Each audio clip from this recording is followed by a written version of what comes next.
Abdurauf Fitrat, jadid adabiyotining eng yirik namoyandalaridan biri.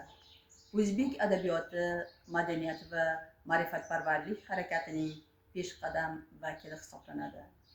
Abdurauf Fitrat tavallud kuni munosabati bilan men sizlarga Abdurauf Fitratning Saylanma kitobini bibliografiya sharhlab bermoqchiman.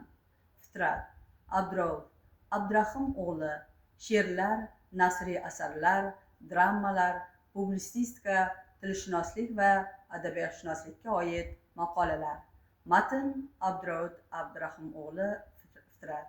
Nashrga tayyorlovchi va so'zboshi muallifi filologiya fanlari doktori professor Hamdulla Boltabayev. Toshkent Zabarjad Media nashriyoti 2022-yil 400 betdan iborat.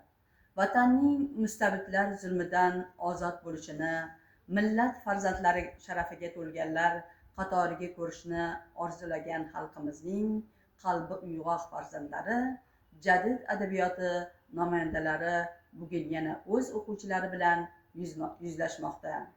Qatag'on qurboniga uchraganlar haqida so'z borar ekan, Abdulla Avloniy, Abdulla Qodiriy, Abdurauf Fitrat, Abdulhamid Cho'lpon, Mahmud Xo'jabehbudiy, Munavvar qori Abdurashidxonov, Usmon Nosir, Ishoqxon Ibrat siymolari ko'z oldimizda gavdalanadi. Jadid adabiyoti namoyandalari ruknida tayyorlangan kitoblarimizni o'qir ekan kitobxon, o'zini shu vatanning ongli fuqarosi, vatani va millati taqdiri uchun mas'ul inson sifatida namoyon qilishga o'zida jur'at topadi.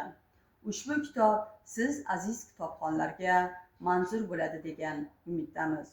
Ushbu kitobni Shayxontohur tuman axborot kutubxona markazimizga kelib olib o'qishingiz mumkin.